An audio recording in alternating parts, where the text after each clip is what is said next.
if you had to make the most money possible with the smallest number of customers possible, how would you do it?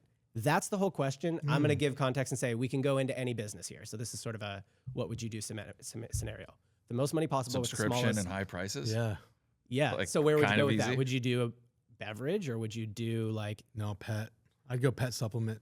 Yeah. What's the most craziest industry that you can sell into that you never You'd get stay in flavor? physical products, e-commerce? Let's do that first. If you were to say, like, how could I make $10 million with the smallest possible amount of customers, or $100 million with the smallest possible amount of customers in e-commerce, what would that look like? It would look like subscription, and it would look like pet might be it. It'd be telemed. I mean, it'd be telemed. It'd Yeah, be, it's it'd be Hims. Ozempic. It's Hims. Yeah. It'd be dicks and bellies for sure. Dicks, That's it. Take care of people's dicks and bellies. Dicks, bellies, and head. Bellies and hair. That's all like the yeah, all the things. male insecurity things. Yeah, Hims is probably what this company is, right? If you wanted to get to 10 million or 100 million with the smallest possible amount of Because look, customers. you get them on a GLP. They start feeling better about themselves. They got more confidence. Their hair starts falling out.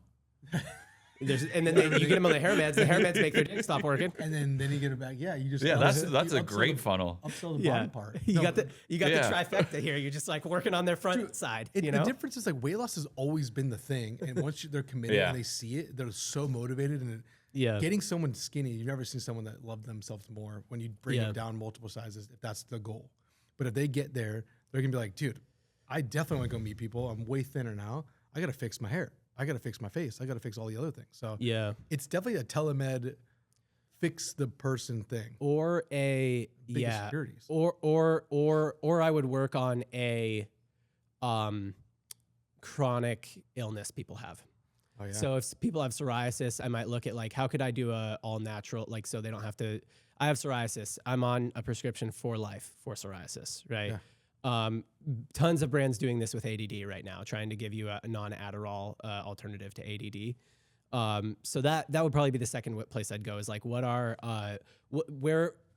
for the white space in like, I wouldn't go into ADD because everybody's doing it now. Yep. I'd go into something like, where have a bunch of drugs been developed in the last 10 or 20 years? Psoriasis is actually a really good one. So 20 years ago when I got diagnosed with it, there was like very few solutions. And now there are so many like solutions. And my dermatologist was telling me, he's like, more research has been done on psoriasis in the past 20 years than like almost any other condition. And he's like, that's like including cancer, dude. You see a ton of those commercials too. Yeah. He's like, there wasn't any kind of long-term meds for it. It was just all topical stuff or whatever. Like now I take a shot, and it like goes away. It's like Accutane kind of like, it's like being on that, but not as extreme. Cool. So I would look at that. Like what categories of chronic illness have there been a lot of drug development in the last 20 years that people aren't already attacking? So ADD is one, people are already attacking that. Psoriasis would be another. That's probably that's my idea right now. Like go look into it, whoever answers this is hard though. Yeah. This is difficult to get into healthcare. So you like, either what have to would you do if you're basic Joe and you've got a little bit of cash? Like you either have to do telemed or you're going to have to try some all natural formulation. Yeah. The one thing like if you're basic Joe though, that's a good question. Yeah. I know that there are a lot of apparel brands out there that like have really expensive, say like $600 hoodies, but they don't have a million customers or anything like that. Like their margins are crazy. Yeah. And they go brand heavy and just built cult followings. And then is that what you'd do? No, you have a $35 hat. Well, I know, but is that what you for would this do? question? Is that what you would do? For sure. Like my brain just goes to apparel because that's mainly where I've been my whole career. But like, don't you think apparel's slow grow though? Like that's like a long time to get to for that sure. point. Yeah. Was the question as quick as possible? It would. If you had to make the most money possible with the smallest number of customers possible. So no, there's no time limit. Okay, yeah. So you could take a very long you'd have to time, invest a ton very long into time to building build brand up and stuff. But a personal brand or a brand, yeah. Yeah. Well, even I know you sell $35 hats, but like I texted you the other day. This hoodie is incredible. Like the new ones? The new ones you sent me, which is like, it looks like a heavy vintage, but it's a light vintage. Yeah. Which everyone sells heavy vintage or heavy. Everybody's doing the comfort thing. Yeah. Yeah. Well, yeah. Comfort's not even, but even like they're not trying to sell on the vintage element or like the drop shoulder or any of these things. Yeah. They're more of like we're an incredible affordable and incredible feeling. Yeah. And it's still under $100. It's 80. So no, that's an incredible incredible fun. No, for us, we walk a fine line between like gimmicky and cool, and we understand that. But dads are goofy, dude. Yeah. Yeah, but way too much of that on the internet. Agree. Yeah, so that's why like I understand there's a dad out there buying a hat because it says Dad Gang on it, and he just became a dad. Like very common sense purchase. Yeah. But then there's also a ton of people that love the brand and the meaning. Yeah. So like we understand we kind of walk both lanes, and that's like why we make a hoodie like that is because I want to wear it, you want to wear it.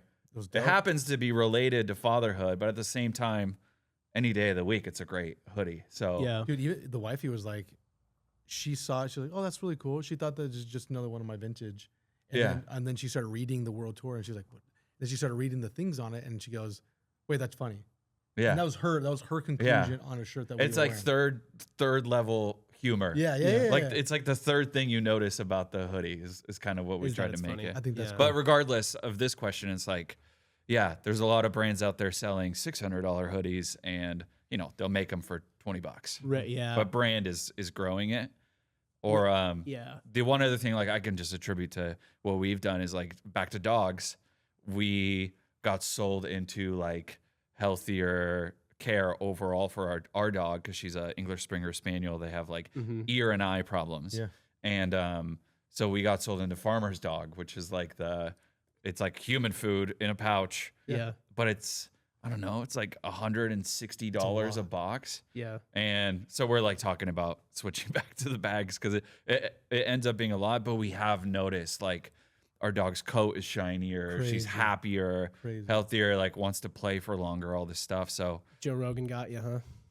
Joe Rogan's been selling Farmer's Dog for years, dude. Yeah. Almost Pride might be the next one. I'll do a rapid fire on this. If I could do any business model, not e-commerce, I would probably do something like Hampton. So Sam Parr from My First Millions launching a company called Hampton, where he's doing local groups that get together, but I'd do a niche version in an industry I know. So like, you could do a construction version of Hampton. You could do a even more niche, like masons, bricklayers version of Hampton. You could do, I would do an e-commerce, obviously, version of Hampton. I would monetize in one of two ways or both ways.